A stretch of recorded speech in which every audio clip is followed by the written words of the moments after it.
और महीनों से सुलग रहे गाजा में बारूदी विध्वंस की गूंज थम चुकी है। बंधक संकट पर इजरायल और हमास के बीच एक डील हो चुकी है, जिसमें 2 चरणों में बंधक संकट खत्म होगा। इस डील में कई किरदार हैं, लेकिन 5 मुख्य हैं। वो कौन है और क्या यह डील लंबी चलेगी? क्या वाकई अब गाजा और इजरायल के बीच अदावत खत्म हो जाएगी? सभी सवालों का जवाब इस एक्सक्लूसिव रिपोर्ट में देखिए।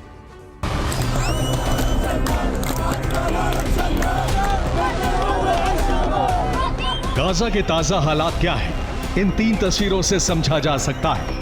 गाजा में युद्ध विराम के बाद आतिशबाजी करते ये वो लोग हैं जिन पर बारूद बरस रहा था।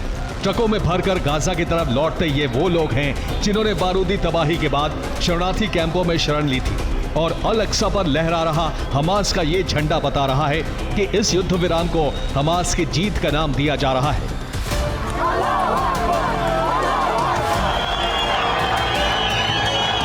लंबे समय के बाद गाजा की ये तस्वीर एक ऐसे क्षेत्र में शांति स्थापना की सूचक है जो दशकों से सुलग रहा था।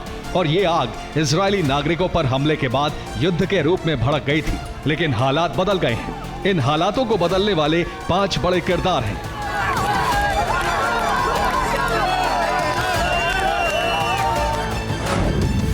इजरायल के प्रधानमंत्री बेंजामिन नेतन्याहू, हमास के नेता खलील अल हया, कतर के प्रधानमंत्री शेख मोहम्मद बिन अब्दुल रहमान बिन जसी अल थानी, अमेरिका के मौजूदा राष्ट्रपति जो बाइडेन और भावी राष्ट्रपति डोनाल्ड ट्रंप।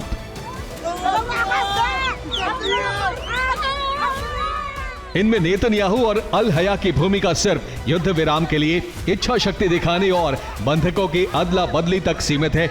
वहीं अल थानी की भूमिका मध्यस्थ की है। लेकिन अमेरिका में इस युद्ध विराम को लेकर श्रेय पाने की होड़ लगी है।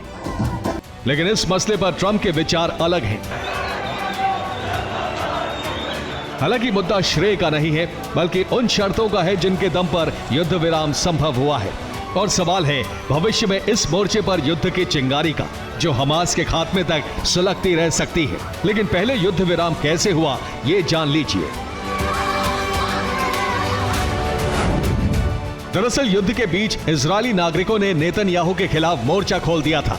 उनका मानना था कि नेतन्याहू बंधकों की रिहाई के लिए नहीं, बल्कि विस्तार के लिए लड़ रहे हैं। युद्ध और भारी प्रदर्शन के दबाव में मोसाद के चीफ बंधकों पर डील पर आगे बढ़े। इस डील में कतर ने अहम भूमिका निभाते हुए हमास और इजरायल को एक मंच दिया, जिसमें बंधक संकट पर एक निष्कर्ष के साथ युद्ध विराम की जमीन बनी।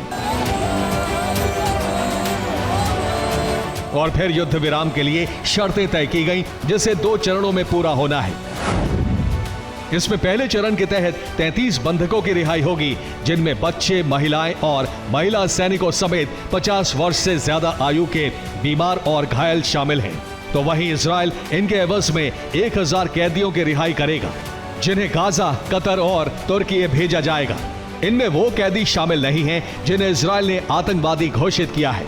इसके अलावा इजरायल मानवीय सहायता भी देगा और मध्य गाजा से इजरायली सेना की वापसी होगी।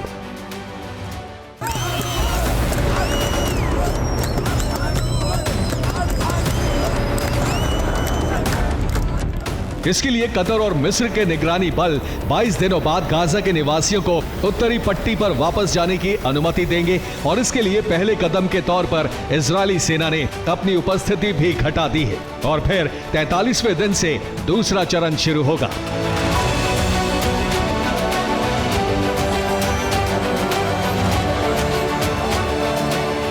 इस चरण की अवधि 42 दिन रखी गई है। इसमें हमास बाकी बचे बंधकों की रिहाई पर चर्चा करेगा। इनमें युवा, सैनिक, नागरिक और शव भी शामिल हैं।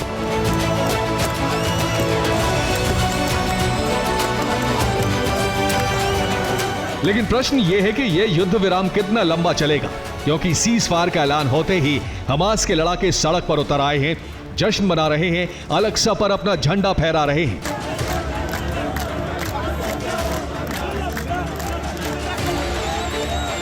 इसलिए इस सवाल का जवाब फिलहाल किसी के पास नहीं है, लेकिन आशंका है कि यह युद्ध विराम टूट सकता है।